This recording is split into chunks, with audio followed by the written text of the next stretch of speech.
Bueno, Emilio, por fin, yo no sé tú, pero yo para mí estoy cumpliendo un sueño de poderte entrevistar, tener este encuentro contigo y sobre todo pensado y hecho para el público italiano porque esta entrevista va a ser entrevistada. La voy a traducir, la editaré traduciéndola, poniendo yo la voz sobre ti. Entonces, como en Italia no te conocen, pero aquí en España sí, puedes hablar a la persona que te escucha. ¿Quién eres tú? ¿Quién es Emilio Carrillo Benito? Pues antes que nada, Marcos, muchísimas gracias por este encuentro, por este diálogo. Es un placer. Hemos compartido personalmente, físicamente, la vida, la providencia lo ha permitido y ahora encantado de hacerlo contigo a través de este diálogo, que además, mientras que las otras conversaciones han sido en foros más íntimos, aquí va a ser un foro abierto donde lo que compartamos efectivamente va incluso a llegar a esas hermosas tierras italianas. Bien, la verdad es que lo primero a situar, ya con tu pregunta, Marcos, es que ya me voy acercando, aún me queda un poquito, pero me voy acercando a los 70 años. Eso significa que a lo largo de estos casi 70 años, este verano cumpliré los 68 exactamente, esta pregunta no lo hubiera respondido igual en distintas ocasiones. Hoy día puedo decir que para mí este tal Emilio, como a mí me gusta llamarlo, es un precioso vehículo al que le estoy muy agradecido para que el ser que soy pueda estar viviendo esta experiencia humana. Una experiencia que evidentemente es única, como la experiencia que está viviendo tu ser también es única, cada experiencia es única, independientemente del que el ser que somos con esta experiencia no termine, no finalice, no muera, entre comillas. Entonces soy consciente de que lo que soy realmente es un ser, una dimensión álmico-espiritual, como decía mi querido y admirado San Juan de la Cruz, el alma y en su centro el espíritu, encarnado en este tal Emilio, desarrollando la vivencia humana. Y es una vivencia que en estos momentos, hace ya años, está absolutamente centrada como prioridad completa a lo que tiene que ver con el desarrollo espiritual propio, el desarrollo consciencial de mi alma y también, por supuesto, el estar al servicio de la vida, estar al servicio de los demás, estar al servicio modestísimamente de la humanidad para dar testimonio de lo que para mí es el gran referente de mi vida en estos momentos, que es la sabiduría, las enseñanzas, la figura de Cristo Jesús. Y esto es lo que modestamente vengo haciendo hace ya una serie de años a través de conferencias, a través de libros. En estos momentos tengo publicados 104 libros, sobre todo los de los últimos años, hay un tanto por ciento importante que tocan elementos relacionados con Cristo y relacionados en general con el ámbito de la mística y la espiritualidad. También la espiritualidad oriental, porque, y eso lo dejo ahí por si te interesa que lo desarrollemos en algún momento, yo no veo compartimentos estancos entre las tradiciones espirituales. Creo que los compartimentos estancos han sido ficciones creadas por el ser humano, que a las tradiciones espirituales, que todas tienen un nexo, todas tienen un lazo, una va detrás de la otra, lo que ha aportado cada gran maestro o maestra no ha sido fruto de la casualidad, es lo que se tenía que aportar en el momento preciso de la evolución en conciencia de la humanidad. Y me gusta esto ponerlo en valor, el percibir que el verdadero ecumenismo no es que unos teóricos cajones desastre, una religión por aquí, otra religión por allí, otra religión para allá.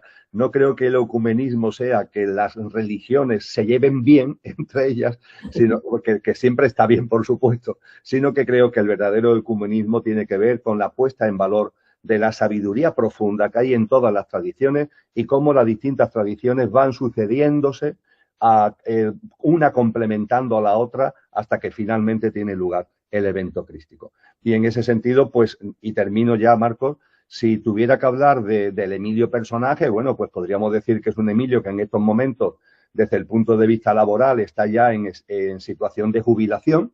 En castellano el término es precioso, el júbilo de no tener ya una agenda predeterminada, sino a organizar mi vida con la prioridad que acabo de compartir, como acabo de hacer referencia. Y mientras que no estuve jubilado, pues He sido economista, profesor en la universidad, técnico de la Administración General, consultor de Naciones Unidas. He tenido responsabilidades también políticas en una época en la que me dio por ahí, que después ya abandoné por completo y no he querido nunca saber nada de la actividad política.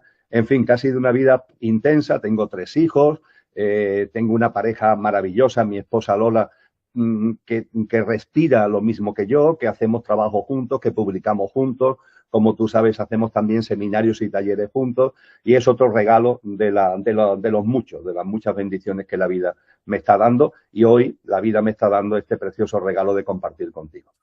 Es que, de hecho, has hecho la síntesis de lo que sabía de ti y querías que comentase, porque mi primera pregunta iba justamente en base a lo que estabas diciendo. Es decir, hay como 2 Emilios en una misma vida, pero que uno enlaza perfectamente con el otro. Es decir, porque el que eres ahora se sirve de la experiencia, del aprendizaje del que fuiste antes. Porque hay un momento en tu vida que tienes una experiencia trascendental, de la que si quieres puedes comentar algo, porque te produce un cambio trascendental, no solo de vida, sino también, me imagino, de consciencia.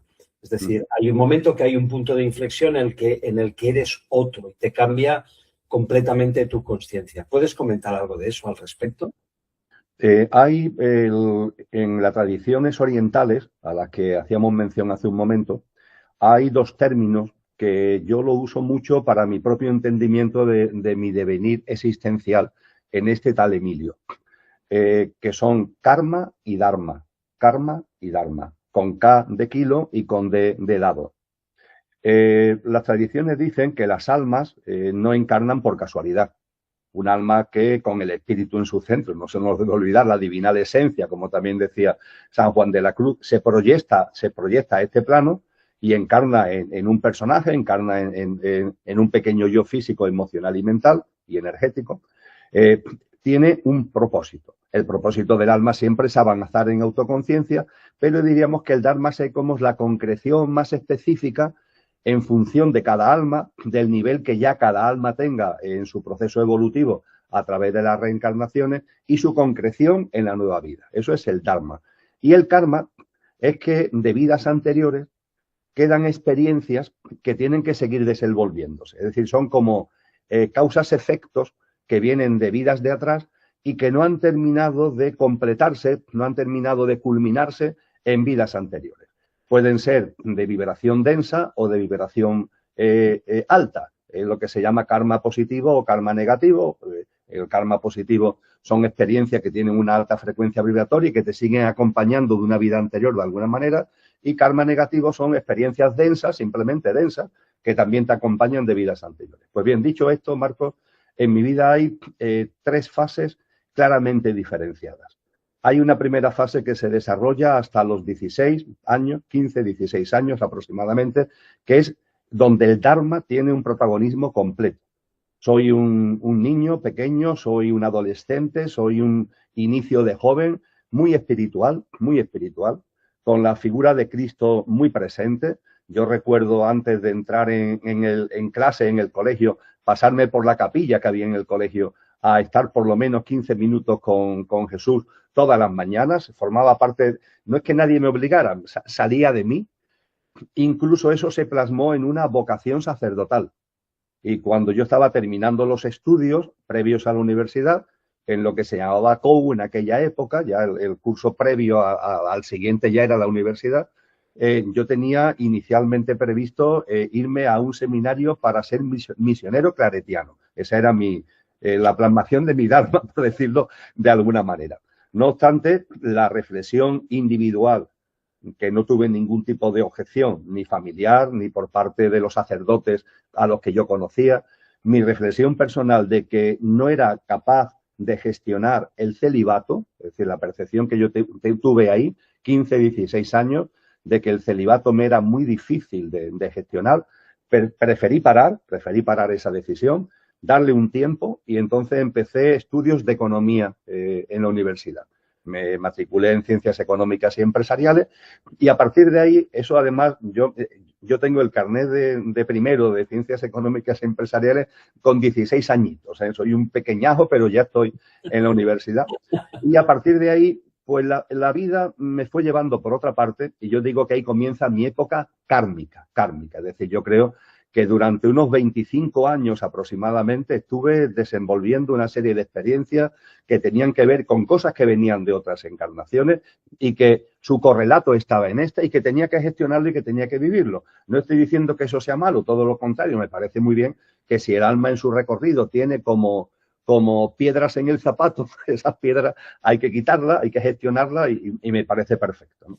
Y así estuve 25 años.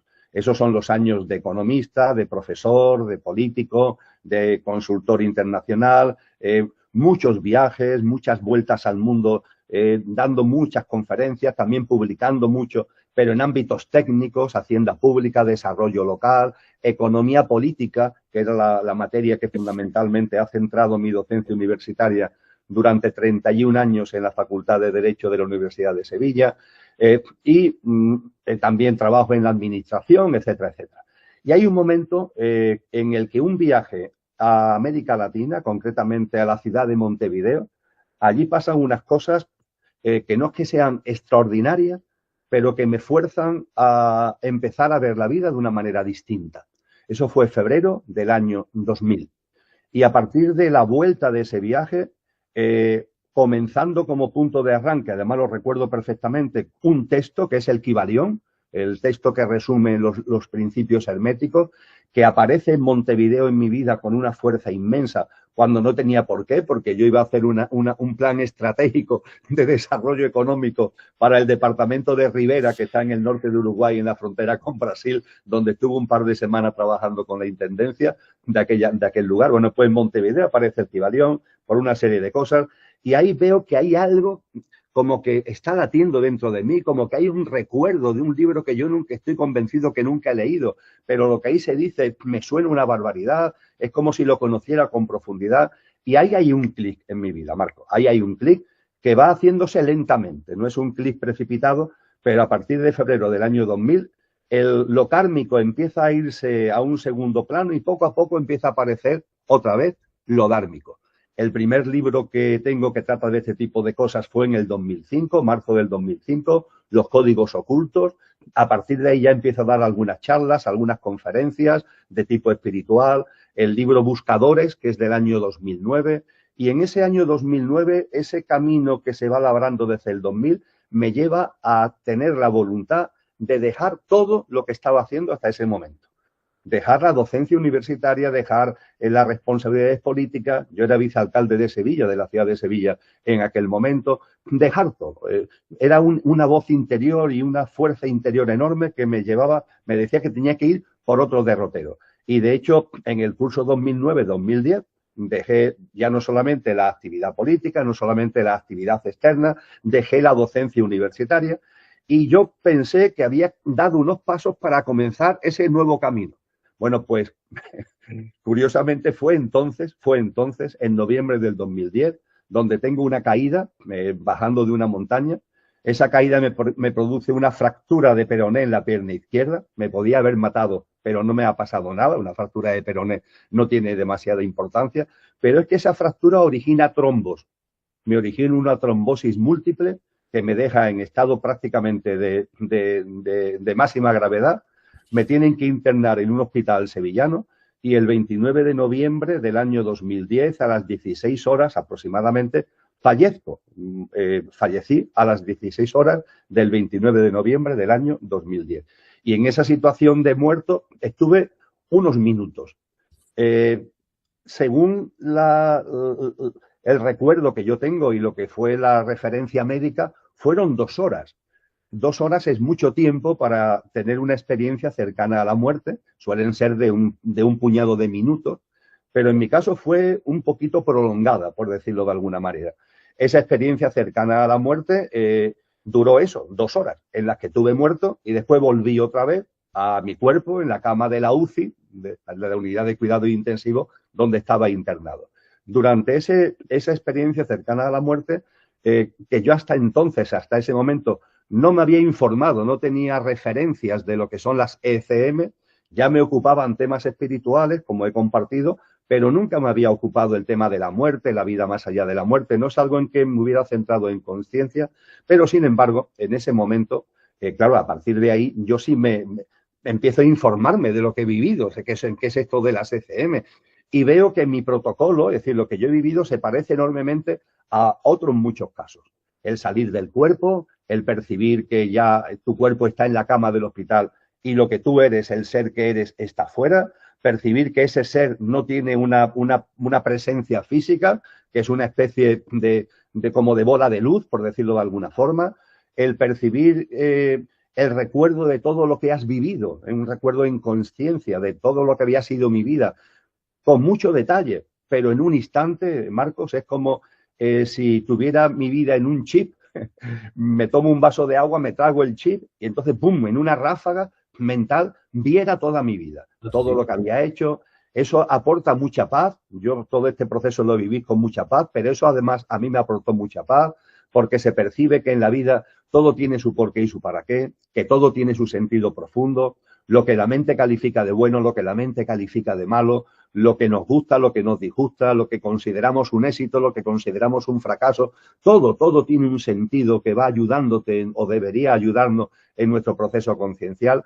A partir de ahí también me vi acompañado, ahí estaba la forma de luz del alma que encarnada había sido mi madre, la forma de luz que da del alma que había sido mi padre, y de esa forma voy accediendo al denominado túnel de luz, que no es que sea un túnel, es que lo que tienes delante, que es el plano de luz, lo que el cristianismo llama cielo, lo que los orientales llaman Devachan, tiene tanta luz, que desde donde vamos para allá es como si eso da un efecto haz de luz, de túnel de luz que te lleva hacia allá, ¿no? Pero no se debe a que aquí haya oscuridad, sino se debe a la enorme luz que hay allí. Y cuando estoy ya en ese punto donde ya se puede decir que estoy al borde de la entrada en el plano de luz, percibo una gran fuerza que nos está como rodeando, digo está, porque no solamente en mi caso, también las almas de mi madre y de mi padre que me acompañan, la luz que somos empieza como a reverdecer, como a hacerse radiante, y esa fuerza inmensa se concentra y en un momento determinado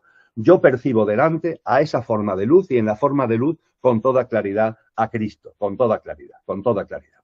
Y con Cristo delante hay un diálogo, una comunicación en conciencia. Ahí evidentemente no hay cuerpo, no hay voz, pero hay conciencia y una comunicación en conciencia. No hay formas físicas, pero hay como una fragancia que hace que la conciencia pueda percibir una forma que no existe porque es luz. Es como cuando olemos una comida y en nuestra mente aparece la comida no está delante, pero la fragancia que permite ver la comida, por así decir.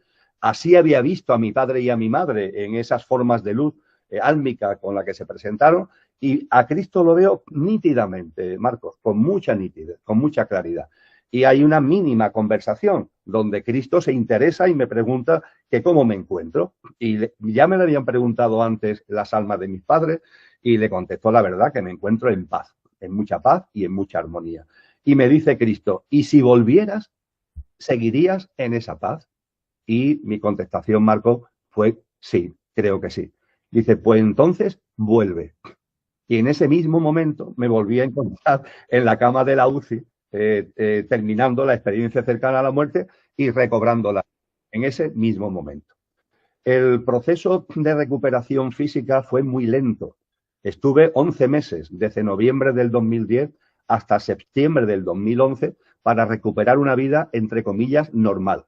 Los efectos, las secuelas físicas fueron muy fuertes, me dieron de alta para la Navidad, pero hasta el mes de febrero no pude prácticamente salir de la cama en casa, andar 10 metros me resultaba agotador. Fue un proceso lento en recuperación física, pero hermosísimo espiritualmente. Le estoy agradecidísimo a la vida de haberme hecho este regalo, de lo que fue la experiencia cercana a la muerte, este encuentro tan directo con Cristo durante la misma y esos meses de mucho encuentro interior, de mucha lectura, de mucha meditación, de mucha reflexión. Y ahí se produjo ese clic al que tú hacías referencia. Ahí ya sí, ahí ya. Fíjate que no es que hubiera... yo ya había iniciado el camino espiritual, por decirlo de alguna manera. Pero claro, esta experiencia hace que ya la prioridad en mi vida sea completa. Y desde entonces ha ido a más y ha ido a más, ¿no? Y había pasado aproximadamente un año de la ECM cuando yo hago todas las mañanas oración, introspección, respiración consciente, meditación, todas las mañanas, desde aquella época le dedico un rato extenso, todo lo extenso que puedo, y había pasado aproximadamente un año cuando Cristo vuelve a aparecer en una de esos estados. Fue en este mismo sillón en el que estoy ahora sentado, no en este mismo sitio, pero sí en este mismo sillón, donde estando en proceso de meditación, vuelve a producirse esa presencia de esa fuerza que empieza como a envolverme y la presencia de Cristo. Y ahí se vuelve a producir la misma comunicación que tuve durante la ECM. Y la comunicación se resume, no me quiero enrollar demasiado, ya termino, se resume de la siguiente forma. Me dice Cristo: Emilio, volviste y ni preguntaste por qué ni para qué. Volviste. Y ha pasado casi un año y no has preguntado nada. Has iniciado una nueva fase vital, está claro, pero no has preguntado nada. Digo, es verdad, no he preguntado nada. No, es que no tengo curiosidad, fue lo que le dije. Me imagino que hay un sentido profundo. No quiero darle pábulo a la mente, ¿no? Dice, bueno, pues ya que no tienes curiosidad, te lo voy a decir. Dice, has vuelto para dos cosas. Primero, para transmitir seguridad a los demás. Transmitir seguridad a los demás. Hay muchas personas que están viviendo experiencias muy potentes. Muchas personas que están tocando lo sobrenatural con sus dedos cotidianamente, pero les cuesta trabajo creerlo. Hay tanto influjo en esta sociedad de materialismo, de matar la percepción de lo divino, de alejar lo sobrenatural, que a personas que están viviendo experiencias que deben nutrirlas a ellas y nutrirlas a los demás, sin embargo le ponen como un interrogante, no terminan de integrarlo. Tú vas a vivir experiencias, me dice Cristo, que no son tanto para ti, que también, como para que las compartas, Y desde entonces, modestamente, Marcos, es lo que estoy haciendo a través de todas las actividades que tú antes de algún modo ya citabas. Y la segunda cosa, que es lo que interiormente, siendo esto significativo, lo acabo de comentar, pero lo otro es lo que a mí más me removió, entre comillas, dice, y has vuelto a gozar, a darte la gozada, a vivir la vida con gozo, y yo vivirla contigo. Vivir la vida con gozo y yo vivirla contigo. Y es verdad, Marcos, que desde entonces para acá, estamos hablando del otoño del 2011, han pasado, pronto harán 15 años. Y en mi vida ha habido de todo. Lo que la mente llama bueno, lo que la mente llama malo, en mi vida ha habido de todo. Pero es verdad que ha habido un hilo conductor, que es ese gozo. Ese vivir siempre en un estado como de gracia, como un estado de paz interior profunda, ese estado que el hinduismo llama Shanti, de profunda paz. Esa paz me ha venido acompañando y me sigue acompañando sin solución de continuidad, sin corte ninguno. Ese estado que en el budismo se llama de Ananda, que es un estado como de felicidad incausada, no depende de que las cosas vayan bien, no depende de que las cosas vayan mal, sino que es algo interior del ser. Y bueno, pues en ese estado es el que pongo al servicio de lo que hago, de la labor que realizo, siempre con mucha modestia y siempre sabiendo que intento dar testimonio de algo tan espectacular como es Cristo, también de todos los órdenes, que hay muchos, los órdenes celestiales, angelicales, todas las figuras como la figura de María, que para mí tiene muchísima importancia, grandes almas como puede ser Buda Gautama, como puede ser Lao Tse, como puede ser Pitágoras, como puede ser Leonardo da Vinci o San Juan de la Cruz, que están muy presentes en mi vida y en mi devenir cotidiano. Y bueno, pues aquí andamos viviendo esta vida con la mayor plenitud que me es posible, que yo creo que es bastante significativa, porque me siento muy apoyado y muy ayudado por los órdenes celestiales. Yo, a nivel personal, te digo que yo sabía que habías tenido una experiencia trascendental.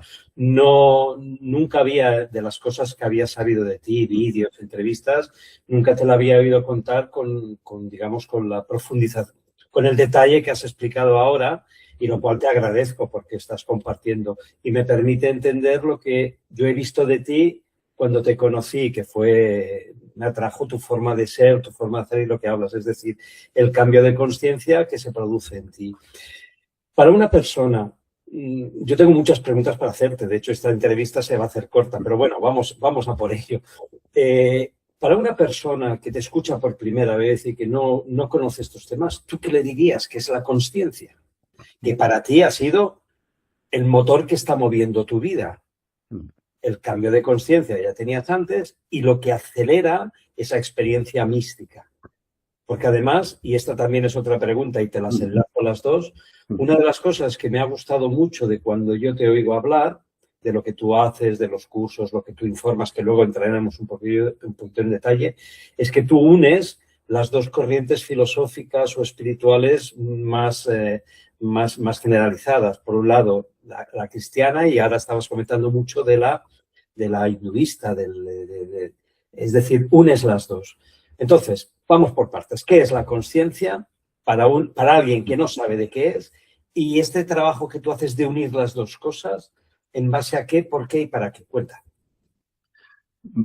Interesantísima la cuestión y siendo muy profundo lo que planteas, me resulta sencillo de responder porque voy a usar, en el mejor sentido, una sabiduría muy profunda de grandes almas que nos han aportado esa sabiduría y que han entrado en detalle sobre lo que tú preguntas. Diríamos que la consciencia tiene un primer pivote, una primera referencia que se encuentra en un lema que viene de las enseñanzas de la Grecia clásica, de los filósofos griegos. También está en otras tradiciones, pero podríamos decir que la escuela pitagórica y las grandes enseñanzas de la filosofía clásica griega lo puso en el centro. Conócete a ti mismo, conócete a ti mismo, conócete a ti misma. Este es el primer pilar de la consciencia, conócete. Y claro, el conocerse no es conocer a Emilio, es conocer lo que de verdad eres, darte cuenta de tu verdadero ser, darte cuenta que los seres humanos y cada uno en particular somos una perfecta conjunción de una apariencia perecedera, nuestro mundo físico, emocional, mental y la personalidad a ello asociada, y de una esencia imperecedera, una dimensión que podemos denominar álmico-espiritual. Y esa dimensión álmica espiritual ha encarnado en el pequeño yo, en la apariencia, en lo perecedero, para vivir la experiencia humana. Y en nosotros ambos elementos están en perfecta sintonía. No están como, no somos esquizofrénicos. No es que, no, están en perfecta sincronía. Y el conócete a ti mismo te debe llevar a tomar conciencia de esto y a vivir en coherencia con esta conciencia. Es decir, en la medida en que te das cuenta de que en mí y en ti hay un ser encarnado en un estar perecedero, un ser imperecedero, en la medida en que te das cuenta de esto, que sea el ser quien lleva el mando de tu vida, no el estar. Desgraciadamente, en muchas ocasiones, ¿qué sucede? Que olvidamos el ser, nos aferramos al estar y vivimos en función de nuestro pequeño yo. La consciencia, en su primer eje, es darle la vuelta a esto, darte cuenta de que el pequeño yo es magnífico, por favor, el personaje, pero tiene que estar al servicio del ser. Este es el primer pilar de la consciencia. Segundo pilar de la consciencia, muy importante, conocer la realidad que te rodea. Esto es fundamental y a veces en la consciencia, Marco, en el movimiento de consciencia, esto se olvida. Porque el conócete a ti mismo conlleva una mirada interior, una mirada hacia adentro, un reconocimiento de tu ser, etcétera, etcétera, como acabo de compartir. Pero no te puedes quedar ahí, porque la consciencia implica necesariamente, tiene un segundo polo, tiene un segundo eje, que es el conocer la realidad que te rodea. Hay que conocer la realidad que nos rodea, hay que conocer el mundo, hay que vivir en este mundo. Cristo Jesús es clarísimo en palabras literales suyas que tenemos en los evangelios. Hablando con los fariseos, le dice: hipócritas, que sabéis mirar el cielo para distinguir la climatología y no sois capaces de mirar a vuestro entorno para distinguir los signos de los tiempos. Claro que hay que entender los signos de los tiempos, claro que hay que estar en conexión con la realidad y vivirla, porque el camino espiritual, y con esto termino, diríamos que la consciencia y el camino espiritual tiene la pata de la mirada interior, conócete a ti mismo, la pata de la mirada exterior, conocer la realidad que nos rodea, estar atentos a los signos de los tiempos. Y una tercera, que es el equilibrio entre ambas, el equilibrio entre la mirada interior y la mirada exterior. Por tanto, yo diría, y termino, que la consciencia es como un trípode que descansa sobre estas tres patas. La mirada interior, la mirada exterior y el equilibrio entre ambas. Cuando alguna de las patas falta o anda coja, el trípode se tambalea. Y modestamente, en mi vida cotidiana esto lo tengo muy presente, de que haya un equilibrio y de que este trípode no esté desvencijado hacia un lado o hacia otro, sino llevarlo en todos sus componentes con la mayor plenitud posible. Pero tú unes en tu testimonio y en tu experiencia, incluso en lo que tú comentas, lo que decíamos, las dos filosofías, digamos, mencionas la figura del Cristo como eje de tu vida, con lo que eso representa, estar vinculado a la conciencia que representa el Cristo, pero para otras culturas el Buda, que puede representar lo mismo, y tú enlazas las dos cosas perfectamente. Es decir, ¿qué hay dentro de ti que hace que se unan esas dos corrientes perfectamente? Porque luego te haré otra pregunta justamente enfocado con parte de tu actividad que desde lo que yo he visto va en ese sentido. ¿Cómo enlazas ese salto cuántico, ese enlace cuántico que tú haces de esas dos revelaciones? ¿Cómo las haces en ti? ¿Cómo se producen en ti? ¿Cómo las encajas?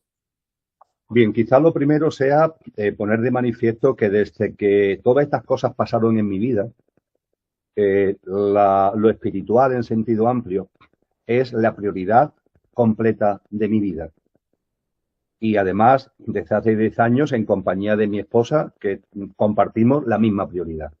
Esto significa que, al ser nuestra prioridad, estudiamos, leemos, dialogamos, por ejemplo, con personas como tú, en nuestra dinámica cotidiana, y nuestra atención a ese bagaje espiritual no se ha centrado en una determinada tendencia, sino que ha percibido, como te decía hace un rato, de que lo que está aportado espiritualmente, la sabiduría espiritual de todos los tiempos, forzosamente tiene que haber en ella un nexo, tiene que haber un hilo conductor.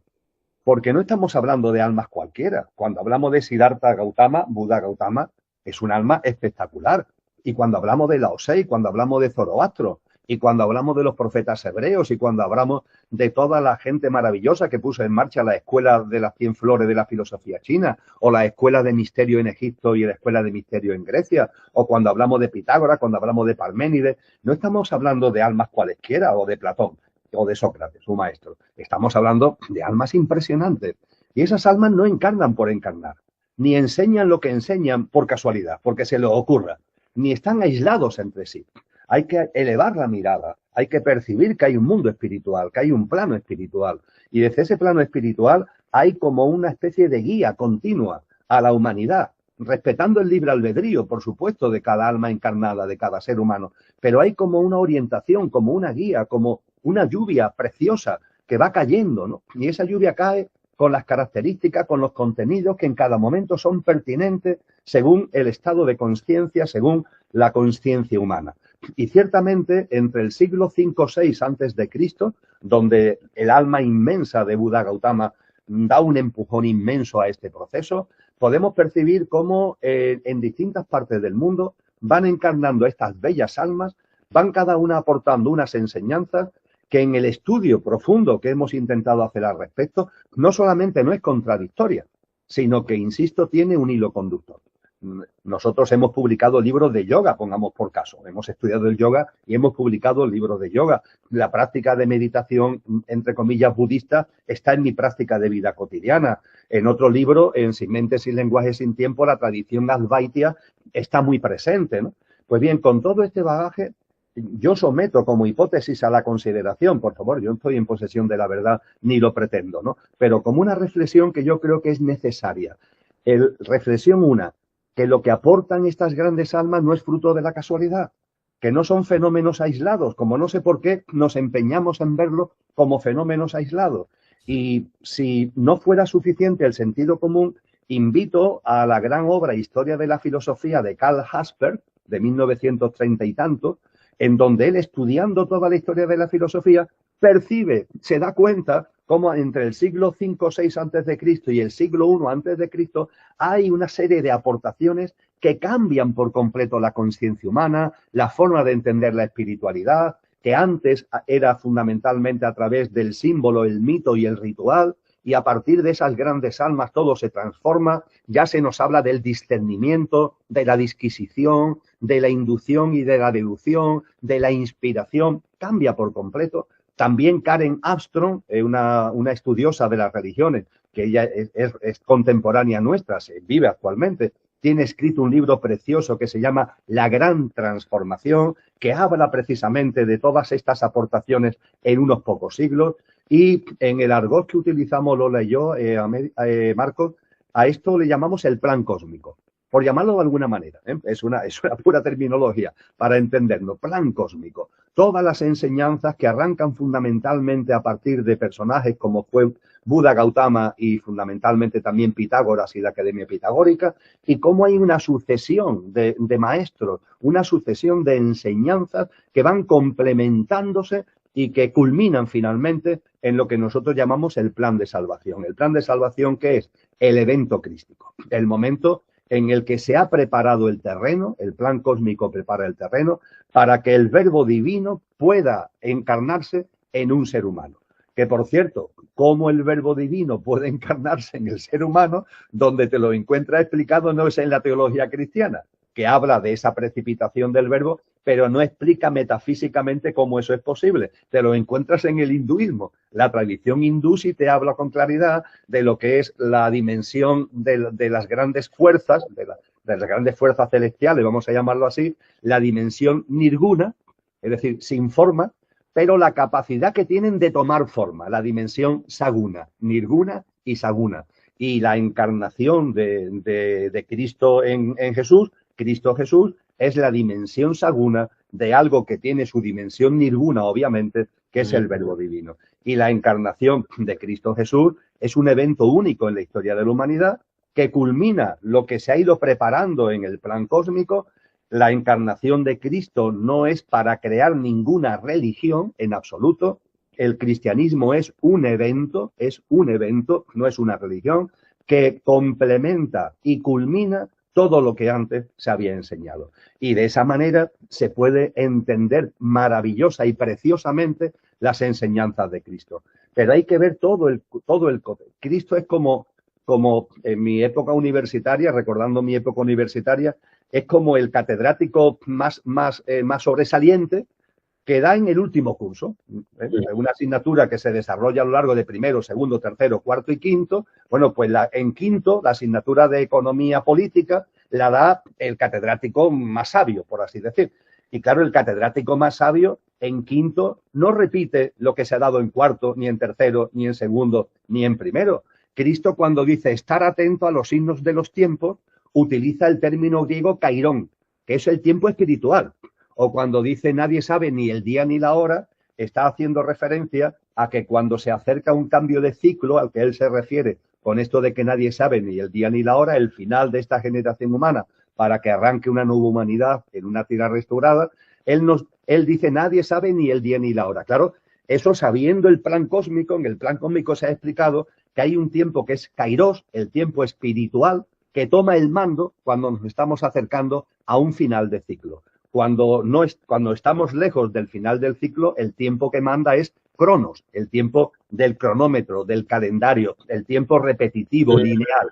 En cambio, cuando nos acercamos a un final de ciclo, el tiempo se precipita porque Kairos toma el mando. Yo creo que esto actualmente es muy evidente, que estamos viviendo una aceleración del tiempo. Entonces, como tú te hayas acercado, no tienes que hacer una tesis doctoral, por favor, pero como no te hayas acercado mínimamente a las enseñanzas del plan cósmico, no entiendes esta aportación de Cristo. O cuando Cristo está con sus discípulos y se encuentran con un ciego de nacimiento, le preguntan los discípulos a Cristo, Maestro, ¿esta persona por qué es ciega?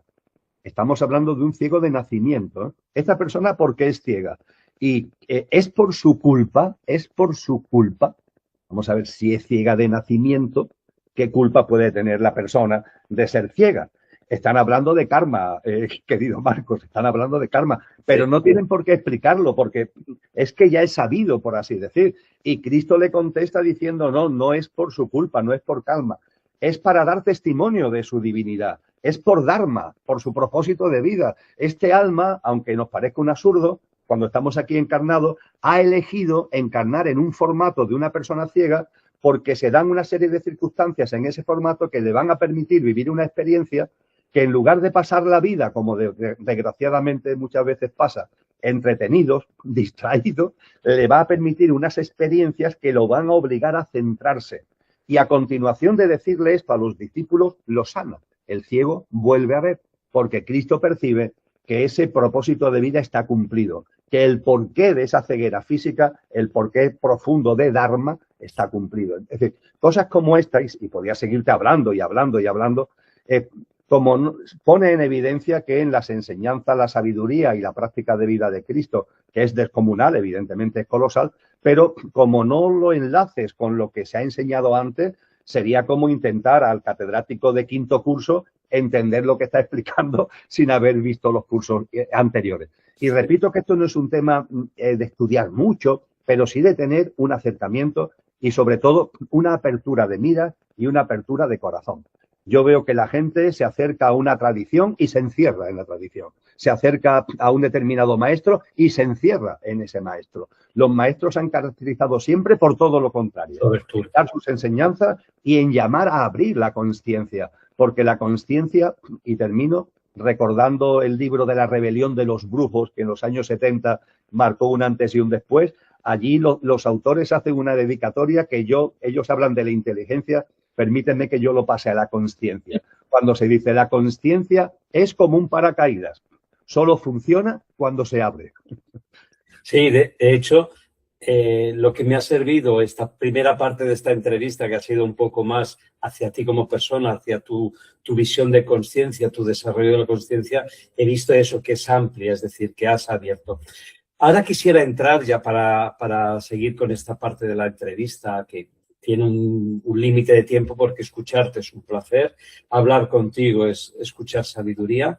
Quisiera centrarme un poquito en el aspecto externo, es decir, Emilio Carrillo en un momento determinado tiene una experiencia que le transforma su vida, su conciencia y con ello su vida.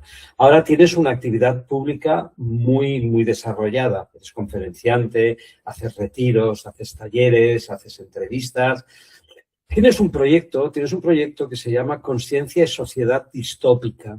¿Puedes hablar un poco de él y cómo esa conciencia que tú has desarrollado la manifiestas a través de ese proyecto?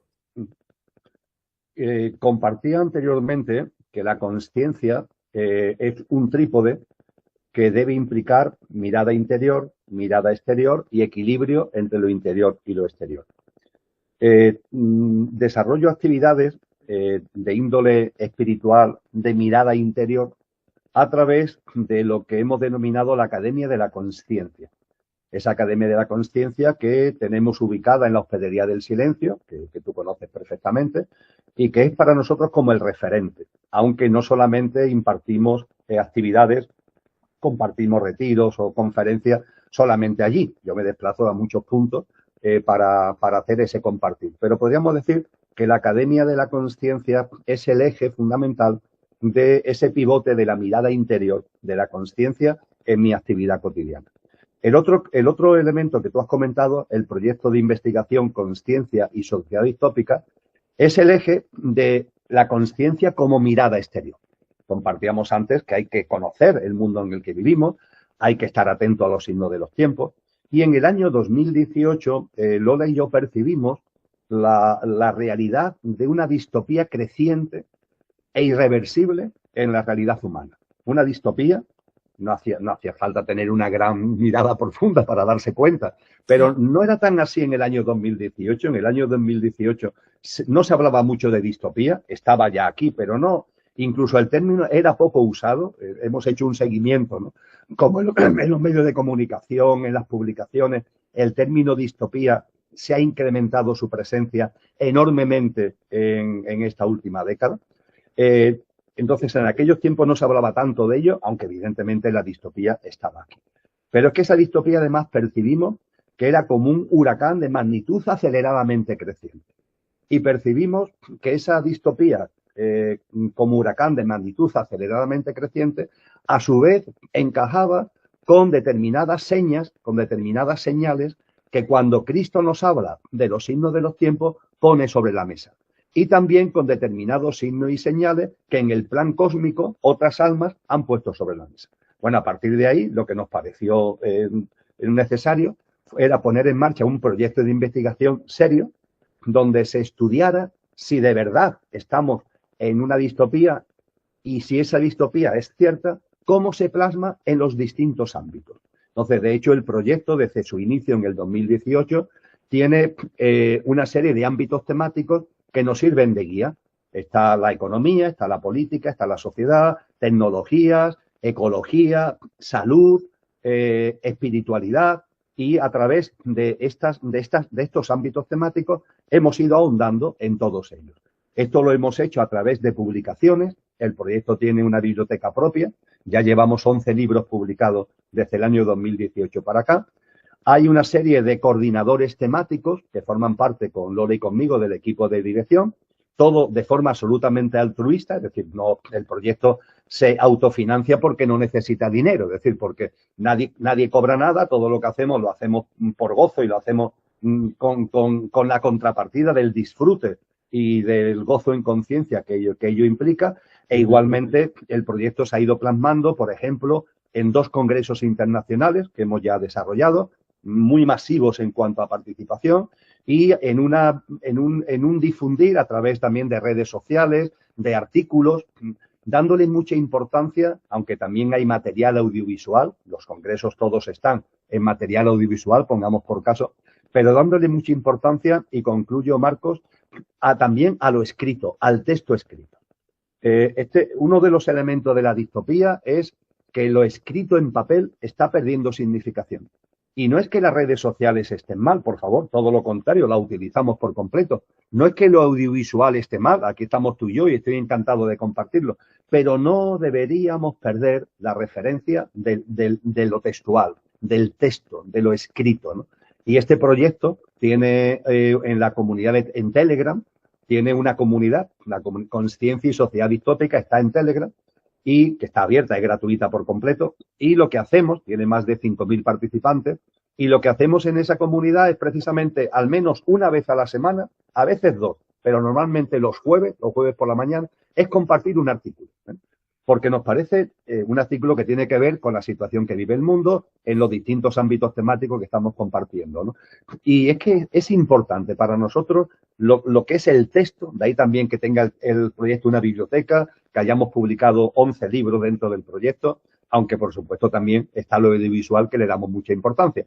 Para los más interesados, el proyecto, además de estar en Telegram, tiene una página web, sociedadistópica.com, es la página web del proyecto donde cualquier interesado o interesada puede encontrar todo lo que hemos hecho. Ahí está todo el material de todo lo que hemos ido poniendo sobre la mesa en los 8 años que ya va a hacer pronto que el proyecto se puso en funcionamiento. Cuando yo he asistido a estas charlas, a estas conferencias, una de las cosas que me ha encantado de ti es que aparte de tu saber didáctico, es decir, explicas muy bien las cosas con ejemplos muy claros, tienes una forma muy personal tuya de transmitir el conocimiento. Una de las cosas que me ha impactado es la correlación perfecta que tú haces desde tu punto de vista y desde tu conocimiento de los eventos actuales que van pasando, que puede ser que pase o que hayan pasado, desde esa visión de la consciencia a nivel espiritual. Es decir, es como si la realidad material no deberíamos, y tú sirves para recordarlo a los que te quieran escuchar, que están vinculadas a una realidad, ya vamos a llamarla de consciencia, mucho más profunda. Es decir, nada pasa porque sí, todo o está anunciado o estaba profetizado. Es decir, ¿cómo lo sabes explicar? ¿Puedes dar, y ya para empezar a concluir esta entrevista, alguna pincelada de esto que tú dices respecto de los tiempos que estamos viviendo, de los tiempos que están por acercarse, de cómo encarar este tiempo que estamos viviendo? Porque puede ser, ya es una reflexión mía personal, el hecho de que tú hayas tenido la oportunidad de esa experiencia de la muerte, volver a la vida, es para dar vida a los que estamos entre todos, aquí en esta vida que parece que anuncia más muerte que vida. ¿Puedes dar así una pequeña síntesis y luego ya daré luego después los datos para que te contacten o para que te investiguen o para que sepan de ti? ¿Puedes hacer, como dicen en Cataluña, un sin cèntims? El telón de fondo sería el siguiente, Marco. Hay que entender que figuras tan extraordinarias como la de Cristo Jesús y otras figuras espirituales no hacen profecías, no hacen profecías. Y, por supuesto, no hacen adivinanza. Lo que tienen es una sabiduría inmensa que ponen a nuestro servicio sobre cómo evolucionan los ciclos y cómo evoluciona la consciencia. Y nos anuncian eventos precisamente desde la sabiduría de cómo evolucionan los ciclos y de cómo evoluciona la consciencia. Si en el hemisferio norte, donde tú y yo vivimos, aunque sea en distintos puntos de la península ibérica, yo hablo de que dentro de 2 meses va a haber temperaturas más altas que las que hay ahora y vamos a ir más ligero de ropa, aunque ya aquí en Andalucía vamos muy ligero de ropa en esta época, pero en fin, si yo hago este vaticinio de que dentro de 1 o 2 meses las temperaturas van a subir, etcétera, etcétera, eso no es una profecía, es la sabiduría de cómo evolucionan los ciclos, en este caso los ciclos climatológicos de la primavera, el verano, etcétera, ¿vale? Es decir, cuando nos acercamos a esa sabiduría que pone Cristo y también otras almas grandes a nuestra disposición, no lo veamos como profetas, no veamos como unos señores o señoras que tienen una bola de cristal y son capaces. No, no, no. Lo que tiene es una sabiduría profunda de cómo evolucionan los ciclos y de cómo evoluciona la consciencia. Esto es fundamental tenerlo en cuenta. A partir de ahí, con esa información además, se nos dice claramente que no lo pongamos en calendario, que es un error que estamos ahí. Nuestra mente todo lo quiere poner en calendario. Como decíamos anteriormente recordando a Cristo, nadie sabe ni el día ni la hora donde habrá el gran evento que marcará el antes y el después del final de este ciclo humano y el surgimiento de la nueva humanidad. Entonces, no pienses en calendario, no tenemos que estar en calendario, porque además, si estamos acercándonos al momento de cambio, Cronos no tiene el mando. El tiempo cronológico, lineal, repetitivo, ha pasado a un segundo plano y es Kairos, el tiempo espiritual, el que manda. Con lo que es muy importante atender a las señales que ellos nos indican que serán el indicio o serán la prueba de que estamos en el final de ciclo, ¿no? A partir de ahí, cuando contemplamos lo que está ocurriendo, eso el proyecto Consciencia y Sociedad Distópica ha dado tanta información que yo creo que es bastante evidente, percibimos la verdad de cuando Cristo nos dice será como una especie de parto, algo que va a dar fruto, el fruto va a ser precioso, algo nuevo, lleno de alegría, porque ese algo nuevo es una humanidad ejemplar en una tierra restaurada, pero el proceso estará lleno de removimientos y de contracciones. Y Cristo Jesús y la tradición cristiana, por ejemplo, nos habla de esos removimientos y contracciones. Nos hablan de que habrá un pretendido orden que realmente será de desorden. Se nos habla que los poderosos de este mundo en un momento concreto hablarán de paz y de seguridad, harán una proclamación de paz y seguridad que realmente será todo menos paz y seguridad. Cuando nosotros en el 2018-2020 empezamos a hablar de esto, avisábamos de que se estaba configurando un nuevo orden mundial, que hoy, en el año 2026, ya todos los medios de comunicación hablan del nuevo orden mundial. Pero ya en ese momento, alertando con esta sabiduría a la que te acabo de hacer referencia, que viene de atrás, alertábamos diciendo, pero ojo, que el nuevo orden mundial se querrá vender como orden, como paz, como seguridad, pero realmente esconderá un gran desorden global, un nuevo orden mundial de desorden global.